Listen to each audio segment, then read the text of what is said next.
Demander maintenant à Alain Sautet, que je remercie aussi parce qu'en tant qu'orthopédiste, il y a le congrès de la Sofcote actuellement et il s'est échappé pour venir nous présenter les problèmes de démographie des orthopédistes et d'autres problèmes éventuellement sur l'avenir de l'orthopédie. Monsieur le Président, Monsieur le Secrétaire Général, chers et chers collègues, je vous remercie. Effectivement, je ne pourrai pas rester après pour la réunion puisque... Je ne pourrais pas rester puisque nous sommes effectivement en plein congrès de la Sofcote au Palais des Congrès. Alors il nous a été demandé au CNP d'orthopédie et de traumatologie de vous parler de la démographie et des prévisions qu'on pouvait avoir tant sur l'activité libérale que l'activité hospitalière. Alors je vais commencer par vous présenter ce qu'on avait présenté avec Stéphane Boisgard de Clermont-Ferrand, la démographie hospitalo-universitaire aux journées du CNU de juin 2014. Alors actuellement, nous sommes 97 PUPH en France, 13 MCUPH, dont 7 en anatomie.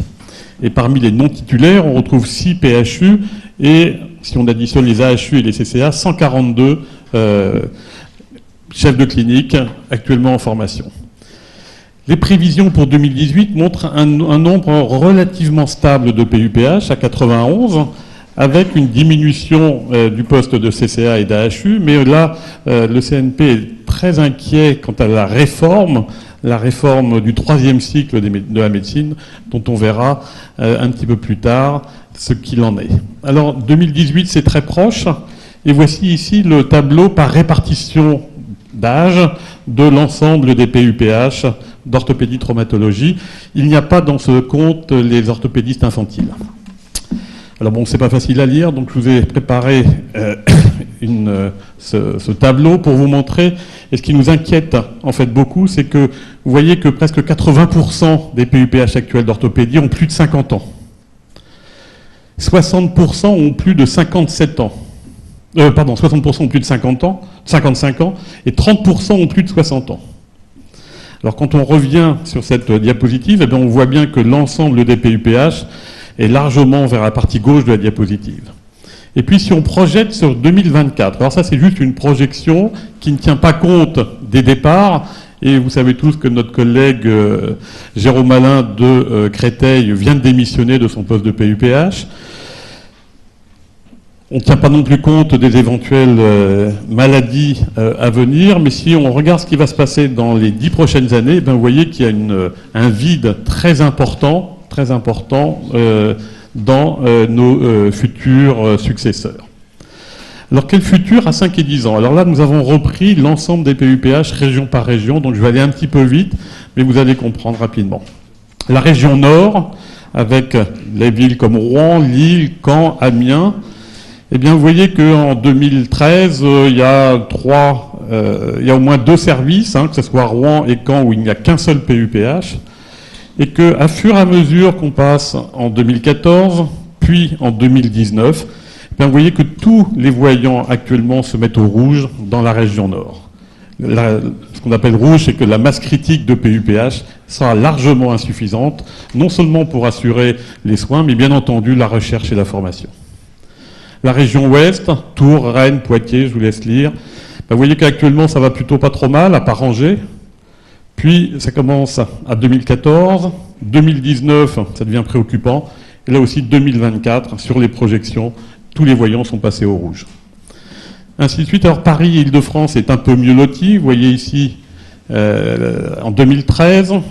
2014, vous voyez que Créteil, il y a actuellement 3 PUPH, mais je vous ai expliqué que Jérôme Alain venait de démissionner, donc ils n'ont plus que 2 PUPH.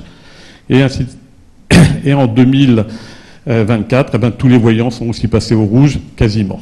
La région Est est dans la même zone. Je vous rappelle qu'à Reims, il n'y a plus de PUPH de chirurgie orthopédie au CHU depuis maintenant presque 3 ans. Donc la formation n'est plus assurée par un hospitalo-universitaire, ce qui pose un vrai problème de validation des internes qui sont encore nommés en chirurgie orthopédique à Reims. Dijon, il n'y a plus qu'un seul PUPH. Et là aussi, à l'horizon 2024, eh bien, tous les voyants sont passés au rouge. Alors je vais aller un petit peu plus vite en Auvergne, mais vous voyez qu'en 2024, ça passe aussi au rouge. Le sud-ouest, qui est plutôt pas trop mal loti actuellement. va passer en rouge, en particulier à Limoges. Et puis à l'échéance de 2024, tous les voyants sont là aussi passés au rouge. Le Sud-Est est un petit peu mieux pourvu, avec en particulier une équipe particulièrement efficace, travailleuse, dirigée par Jean-Noël Argenson, qui est notre président de CNU. Et vous voyez que là, actuellement, ils sont 5 PUPH sur la ville de Marseille. Mais à fur et à mesure que le temps passe, eh bien là aussi, les voyants passent au rouge. Alors, sur l'ensemble de la France, pour faire une synthèse, vous voyez que là aussi, en 2024, l'ensemble des PUPH sera en nombre insuffisant. Alors, nous avons discuté lors de ces journées de CNU, nous aurons besoin, dans les 10 ans à venir, de 60 PUPH pour compenser les départs, soit un nombre de nominations moyen de 6 par an. Actuellement, quand il y en a 2, voire 3, c'est vraiment un maximum. Le temps de formation, comme vous le savez, est d'environ 10 ans. Et il faudrait qu'actuellement, 25% des candidats soient proches d'HDR, 50% dans le cursus de thèse et 75% être dans la filiale, c'est-à-dire avoir au moins dépassé le titre d'ancien chef. Et on en est vraiment très, très, très loin. Alors pourquoi nous avons essayé de réfléchir à la non-attractivité actuelle des carrières hospitalo-universitaires? Eh bien, les causes, elles sont multiples, en particulier l'absence de visibilité des parcours, la longueur du parcours, l'incertitude sur la carrière, les conditions de travail, qui sont en deuxième point, ce qui me paraît extrêmement important, avec une multiplicité des tâches, que ce soit le soin, l'enseignement, la recherche, et maintenant être DRH des unités quand même relativement importantes, des vacations opératoires jugées le plus souvent insuffisantes et dans des conditions difficiles, et ce qui explique non seulement les départs de PUPH, mais aussi de PH. Les 2 PH de Beaujon sont partis à la clinique Ambroise Paré pour des conditions de travail supérieures. Un MCUPH à Cochin a quitté Cochin pour une clinique privée. Notre PH est parti à 42 ans dans une clinique pour des conditions de travail. Il faut rajouter à ça des gardes et un travail administratif qui nous est demandé de plus en plus important, de plus en plus prégnant.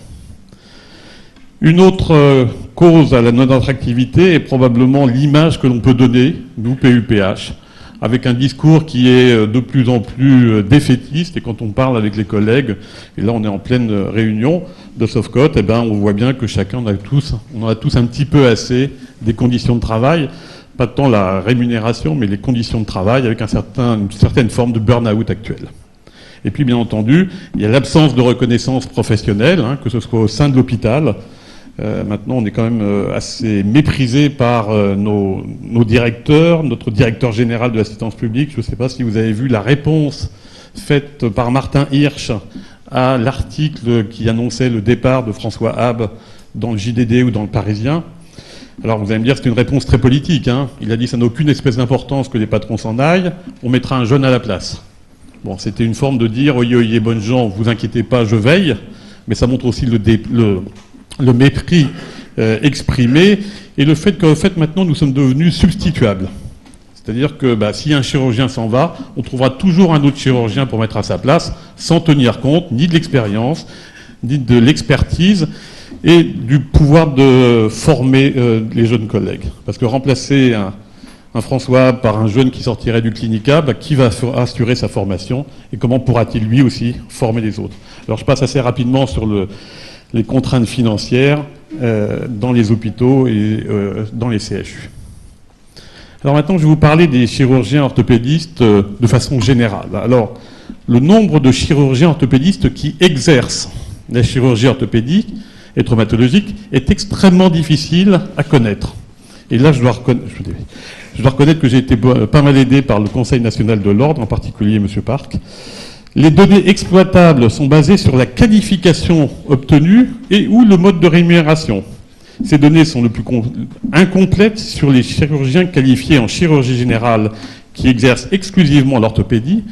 Et puis enfin, le côté un peu plus préoccupant, c'est qu'on n'a aucune donnée sur les chirurgiens à diplôme hors Union européenne qui sont actuellement qualifiés en médecine générale, en attente ou non de qualification au niveau en chirurgie orthopédique par le CNOM, et dont l'estimation, alors qui varie selon le CNOM entre 100 et 150, et qui exerce la chirurgie orthopédique sans la qualification dans les hôpitaux. Donc ça, le CNOM avait donné environ 100 et 150, et quand on discute avec nos syndicats, c'est pas ou 150, ce serait 400 ou 500 praticiens qui, sous l'autorité d'un chef de service qualifié, exercent la chirurgie orthopédique actuellement en France. Alors, toujours d'après le CNOM, ça vient de l'Atlas de la démographie, en date du 1er janvier 2014, eh bien, nous serions 2936 chirurgiens avec un âge moyen de 50 ans. Globalement, la progression de l'année N-7 à maintenant est de 18%. 1600 chirurgiens ont plus de 50 ans, soit 54% des chirurgiens. Actuellement, le CNOM ne dénombre que 5% de femmes, mais ce qu'il faut bien savoir, c'est que depuis 5 ans, ils représentent maintenant presque 8% des chirurgiens orthopédistes et traumatologiques. Et vous savez comme moi qu'actuellement, plus de 2/3 des étudiants en deuxième année, en P2, sont des filles. Alors on s'est intéressé aussi à la répartition géographique des chirurgiens orthopédistes, là aussi qualifiés. Ça ne veut pas dire qu'il n'y a pas dans ce compte ceux qui exercent. Mais les qualifiés, vous voyez que la Bretagne est bien pourvue, le sud-ouest, le sud-est, la région PACA, et ça avec en centre de la France une certaine désertification. Et quand on prend ceux de plus de 60 ans, c'est exactement l'inverse. C'est-à-dire que les plus de 60 ans sont dans les zones où il y a déjà le moins de chirurgiens orthopédistes. Donc qu'est-ce que ça va devenir à 5 et 10 ans lorsque ceux-ci partiront à la retraite? Pour terminer, la répartition des chirurgiens orthopédistes par mode de qualification. Alors en bleu, je ne sais pas si j'ai une flèche, en bleu, ceux qui ont un diplôme d'origine française, ça représente environ 66% des chirurgiens. Ce sont les chirurgiens qualifiés. Donc 66% des chirurgiens qui sont qualifiés par le CNOM sont d'origine, j'allais dire, labellisée française. Et vous voyez qu'il y a plus d'un tiers qualifiés qui n'ont pas été ni formés ni évalués par notre système universitaire. Il faut rajouter, alors je vous dis, entre 300 et 500 chirurgiens orthopédistes qui exercent sans être qualifiés. Donc on peut rajouter, à mon avis, assez facilement. Et ce qui fait que sur l'ensemble des chirurgiens qui exercent la chirurgie orthopédique, eh bien, les Français représentent probablement moins de 60% des chirurgiens actuellement sur notre territoire. Alors ces données ne correspondent qu'à la France métropolitaine et à la Corse. En conclusion, le CNP Sauvecote est relativement inquiet concernant l'avenir et le nombre des hôpitaux universitaires. Plus d'un tiers des chirurgiens qualifiés en chirurgie orthopédique et traumatologique ont un diplôme hors UE sans aucune évaluation. La féminisation de notre profession nous oblige à repenser la démographie et le mode de fonctionnement des établissements. Se pose le problème de certaines surspécialités avec la pénibilité, la judiciarisation. Je crois que de mémoire, la chirurgie orthopédique est la spécialité chirurgicale la plus attaquée, avec des astreintes fréquentes et des temps de travail importants. Enfin, le dernier point, pour conclure, concerne la formation des plus jeunes. Et vous connaissez tous la réforme du 3e cycle, qui, lorsque l'on associe 6 années, entre guillemets, d'internat, c'est-à-dire 4 années d'internat plus 2 années de mise en responsabilité, sans qu'actuellement soit défini exactement comment ces 2 années de mise en responsabilité vont être appelées. Si ça reste des internes, ça veut dire qu'ils n'auront pas le titre d'ancien assistant ou d'ancien chef, donc de façon quasiment automatique, pas d'accès au secteur 2. Le CNU d'orthopédie a écrit, et je crois que chaque CNU a écrit, mais de façon séparée, ce qui est peut-être un petit peu dommage, pour que ces 2 années de mise en responsabilité soient considérées comme des assistants, et non plus des internes, ou en tout cas des étudiants en 3e cycle. C'est relativement important. Donc la diminution du temps de formation à 6 ans, plus le repos de sécurité obligatoire, eh bien on peut estimer que le temps de formation passé de ces étudiants en 3e cycle va être diminué de 30% par rapport à ce qu'ils étaient auparavant. Par ailleurs, la surspécialisation dont nous a parlé Thierry Lebray, qui existe sûrement en urologie, mais qui est aussi très importante en orthopédie, puisque vous savez qu'il y a des chirurgiens de la main, des chirurgiens de la hanche, du genou, de l'épaule, des arthroscopistes. Eh bien, cette surspécialisation précoce va entraîner, avec une réduction du 3e cycle, enfin, appelons-le l'internat, eh bien, va entraîner une orientation très rapide vers ces surspécialisations. Un interne qui n'aura que 4 ans pour valider une chirurgie du rachis ne fera pratiquement plus que du rachis. Quid des gardes d'orthopédie générale dans nos services, dans les hôpitaux. Voilà, je vous remercie. Alors, merci beaucoup Alain Sautet. Je demande à Brice Gaillet de venir pour mettre sa clé USB. Alors, avez-vous des questions à poser, parce que Alain a insisté sur 2 ou 3 points très importants. Denis Collet.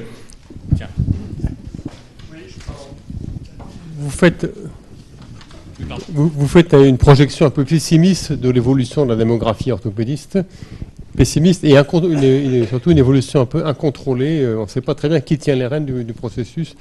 Et en chirurgie viscérale digestive, on a un peu le même problème.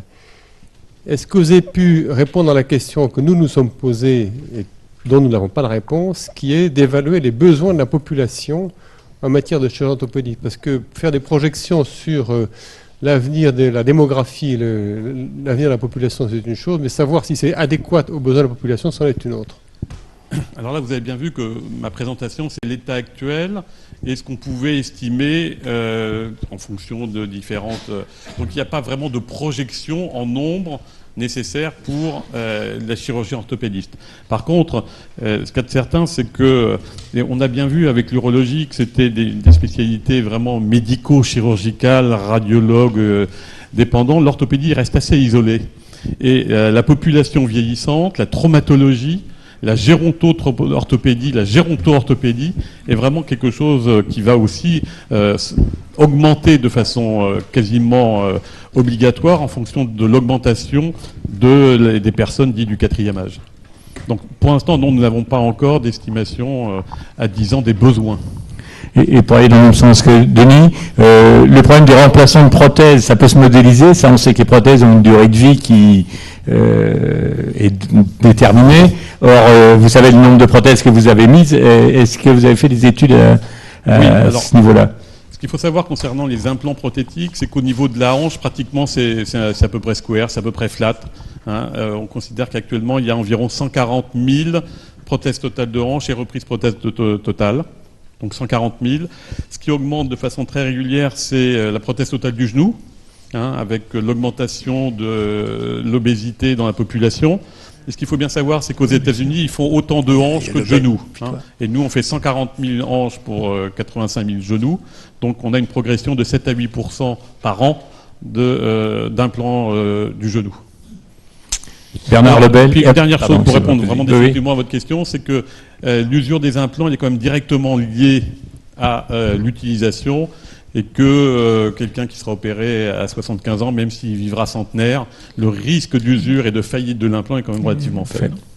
Bernard Lebel, puis Daniel Jacques. Lebel, urologue à Rennes. Alors, les 2 présentations qu'on a eues sont relativement complémentaires. Thierry Lebret avait eu un avantage en étant optimiste, c'était de répondre à une question fantastique et très difficile qui était posée au patron toujours, c'est est-ce que je dois entrer dans la spécialité, dit un jeune interne. Et il avait l'impression de donner ce sentiment qu'il y avait effectivement une place pour des nouveaux internes dans la spécialité et qu'elle allait évoluer.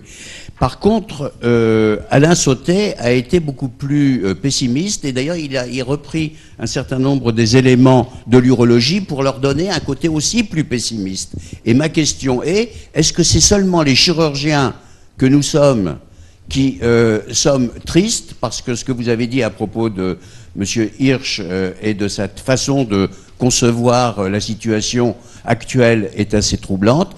Est-ce que seulement les chirurgiens sont soucieux de l'avenir, ou est-ce que nos autorités de santé ont enfin pris conscience qu'il y a un vrai problème, et dans la formation et dans le maintien des chirurgiens dans les hôpitaux?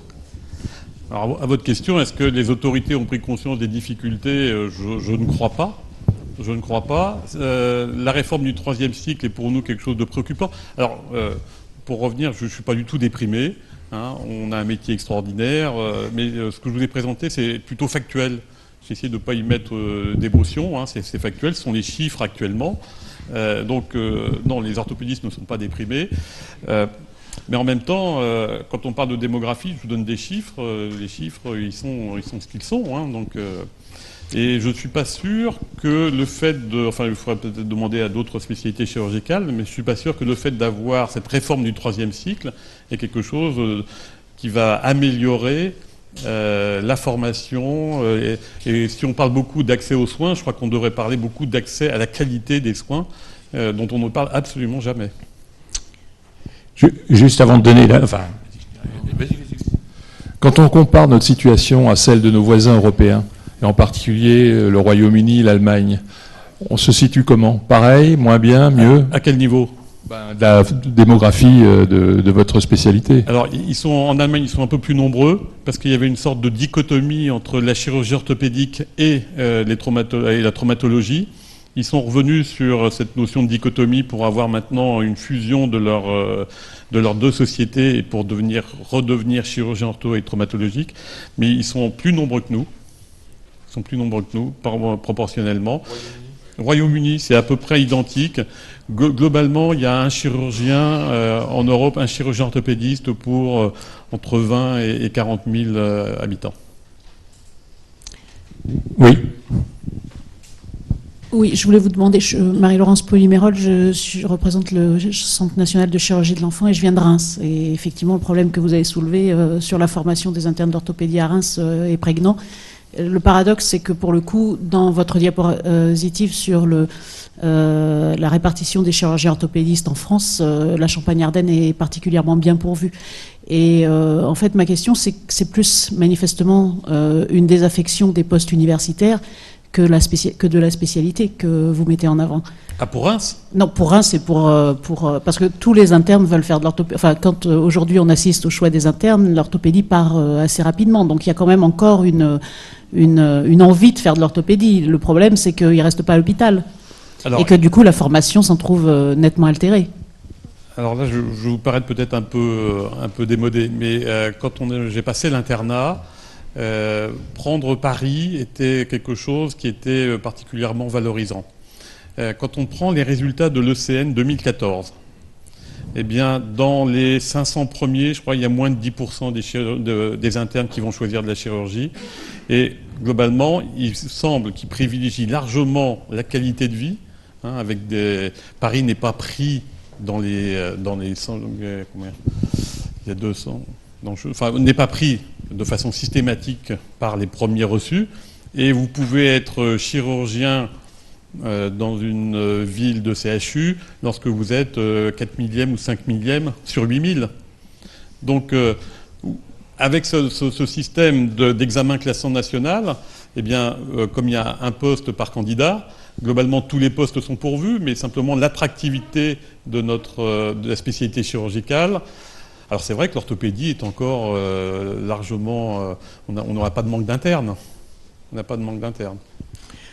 Très bien, merci beaucoup. Juste deux points très rapides. Un, je pense qu'il est indispensable et urgent que l'ensemble des spécialités chirurgicales fassent des études de prospective démographique telles que l'orthopédie l'a fait, l'urologie l'avait montré l'année dernière, il y a plusieurs autres spécialités qui l'ont fait, mais tout le monde ne l'a pas fait. C'est indispensable car les pouvoirs publics ne l'ont pas. Donc il faut que nous l'ayons. C'est le premier point.